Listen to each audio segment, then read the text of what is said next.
अवधूत चिंतन श्री गुरुदेव दत्त श्री स्वामी समर्थ तुमचं सगळ्यांचं आपल्या चॅनलमध्ये मनापासून स्वागत आहे। तर स्वामी महाराजांची सेवा माझे सगळे स्वामी भक्त नक्कीच करतात।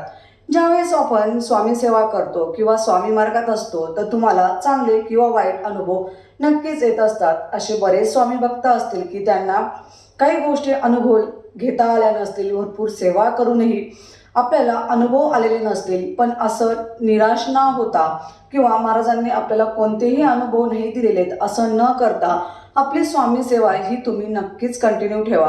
कारण की स्वामी मार्गात किंवा स्वामी अध्यात्मकमध्ये किंवा स्वामी समर्थ ह्या सेवेमध्ये आपल्याला खूप काही देऊन जात असतात आणि जे आपल्यासाठी चांगलं असतं ते स्वामी महाराज नक्की देत असतात। आणि महाराजांची सेवा ही कधीही वाया जात नसते। ज्यावेळेस आपण सेवा करत असतो त्यावेळेस आपल्याला अडचणी येतात, दुःख येतात, संकट येतात, बरेच प्रॉब्लेमही येत असतात। आणि ज्यावेळेस आपण सेवा करत असतो त्यावेळेस आपल्याला बऱ्याच अडथळे किंवा आपल्याला खूप काही गोष्टी स्वामी मार्गात कंटिन्यू ठेवण्यासाठी आपल्याला खूप अडथळे किंवा अडचणी येत असतात। पण स्वामी मार्ग किंवा स्वामी सेवा ही सेवा ज्यावेळेस आपण करतो आणि ज्याची अनुभव घेत असतो ते खरंच खूप जास्त चांगलं असतं। महाराजांची सेवा करत असताना, महाराजांच्या मार्गात राहताना किंवा टिकून राहण्यासाठी खरंच खूप अवघड आहे। महाराजांच्या म्हणजे स्वामी सेवेमध्ये येणं खूप सोपं आहे, टिकून राहणं त्याच्याहून अवघड आहे आणि स्वामी मार्गातून निघून जाणं तितकंच सोपं आहे।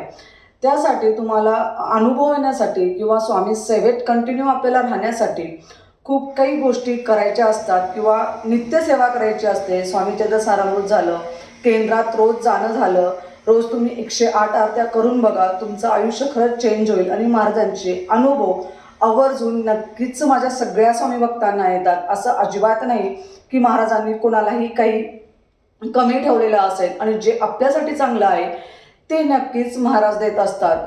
महाराज नेहमी म्हणायचं, जो माझ्या नामाचं नामस्मरण करतो मी त्याला आयुष्यभर जपत असतो। तुम्ही फक्त नामस्मरणही केलं तरी महाराजांची प्रचिती, महाराजांची अनुभव आणि महाराजांची पदोपद आपल्यासोबत असणं हे खूप अनुभव येत असतो। आणि बऱ्याच स्वामी भक्तांना असे सुंदर अनुभव आलेले असतील।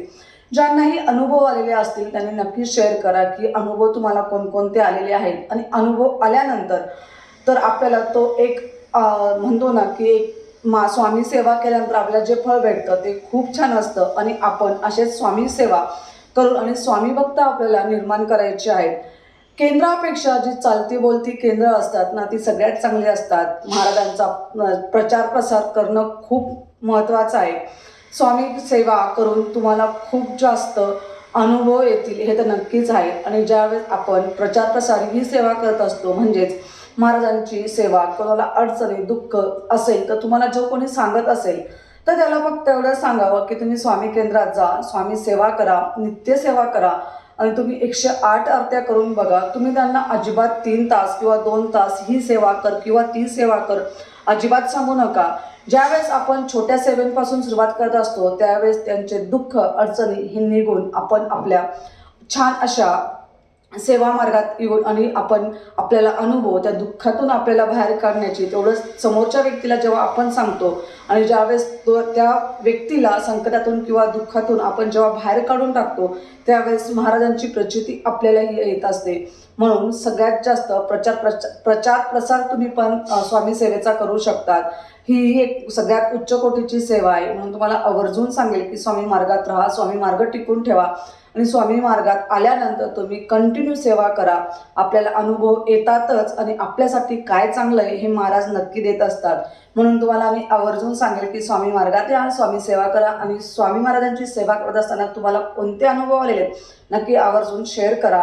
कमेंट्समध्ये नक्कीच लिहा की मला हा अनुभव आलेला आहे आणि माझा व्हिडिओ तुम्ही आवर्जून नक्कीच बघत चला। मी रोज आता अपडेटमध्ये राहील आणि रोज व्हिडिओ टाकत जाईल।